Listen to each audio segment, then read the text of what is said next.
You can look at it from a customer perspective, and one way that customers can be served by AI is, for example, most common is the use of chatbots.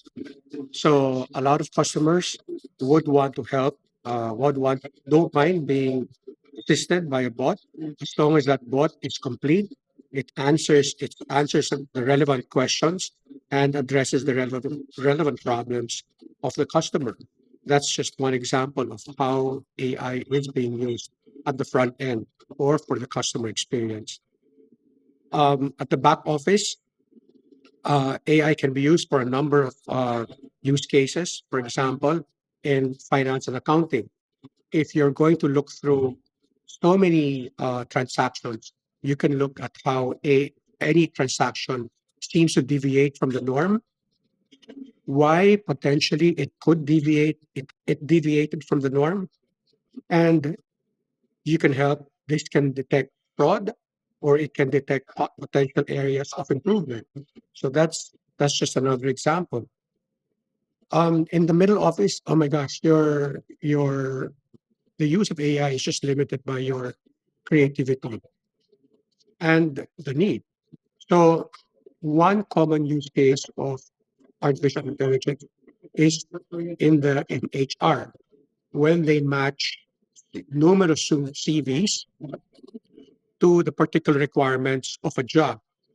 So it can be configured in a way that you get the best match of a candidate to a job.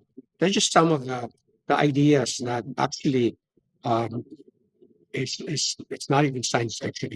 It's utilized already.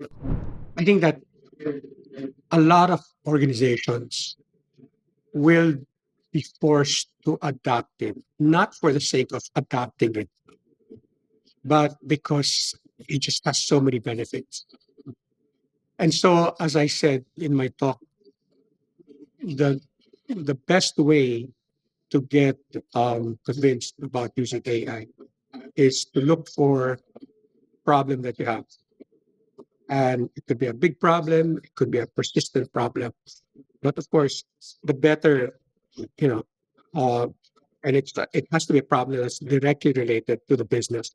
How does it affect the business? That is how you focus on building an AI, first using that use case. And then once you see that it works, and of course, we all hope that the first build works, then you can roll out AI in so many other for so many other use cases.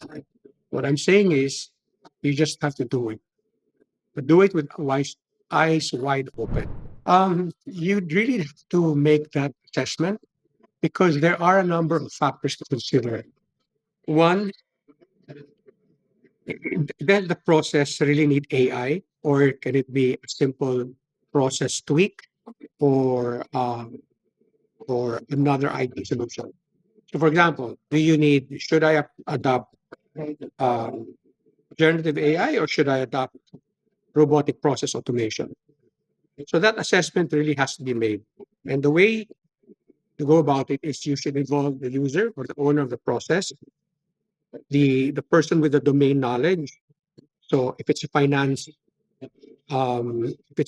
issue, someone from finance has to be involved, and then you would need the developer. And sitting on top of all of this is a governance structure to make sure that obviously whatever technology you adopt, you are measuring the benefits, and that eventually it redounds to the benefit of the company itself. So that's how I would go about adopting AI.